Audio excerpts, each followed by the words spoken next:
Final tall tale contestant today with more prevarication is Harry Mullen. The title of Harry's speech is Sailor and the Goddess of the Sea. Oh, perfect. Sailor and the Goddess Perfect. of the Sea. A big warm welcome for Harry Mullen. All right, Harry. All right, Harry.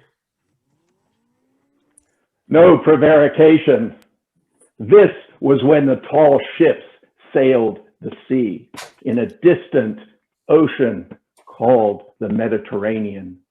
There were mariners who would sail those ships to new lands, discovering they were strong and brave and true. But among those men, there was one they called the sailor. When the winds would blow from the Sahara, the fine sand, you couldn't see one ship ahead. Or the hurricanes would come through the gates of Hercules and ships would wreck on the rocks. The sailor's ship went true and straight or anchored at rest.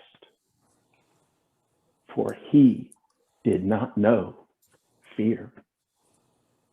And yet, there was something in him he was still searching for.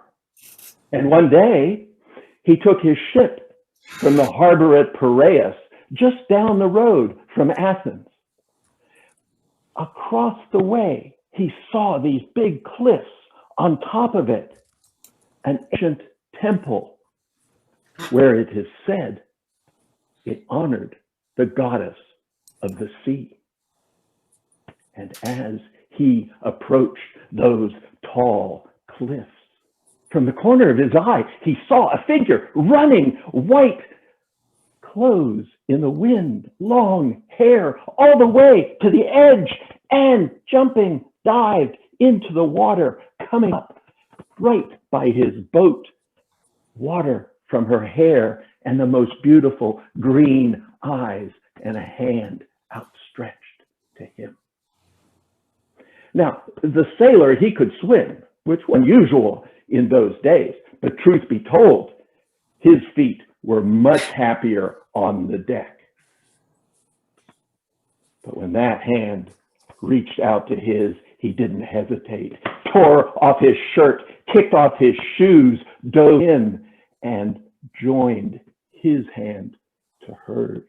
And they turned and sank slowly beneath the surface of the water. Briefly, he held his breath and realized he could breathe.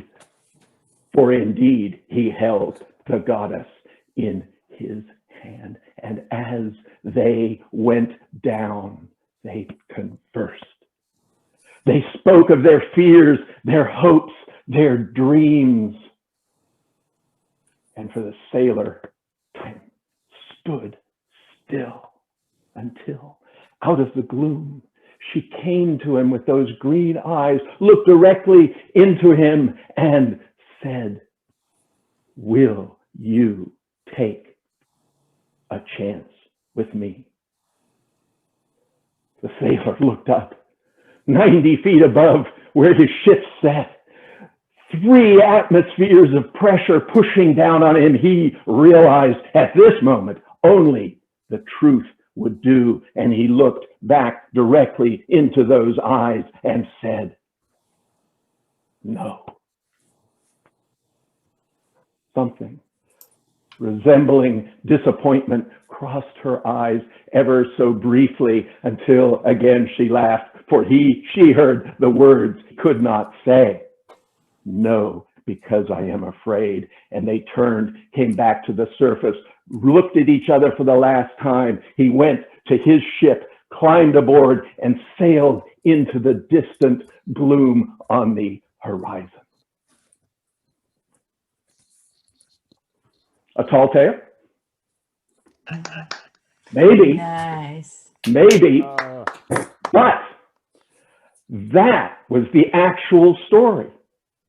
my wife and I told each other 30 years ago when we met for the first time in the high desert of Arizona, where I guarantee there are no tall ships and no large bodies of water. However, the story of what happened when that sailor went to his port in New York, she to her 2 small children in California, coming around through that initial fear to join together and raise 3 children and a marriage that has lasted over 20 years. That story will live in our hearts and our imaginations because, my fellow Toastmasters, even as a tall tale, it would be preposterous. Mr. Toastmaster.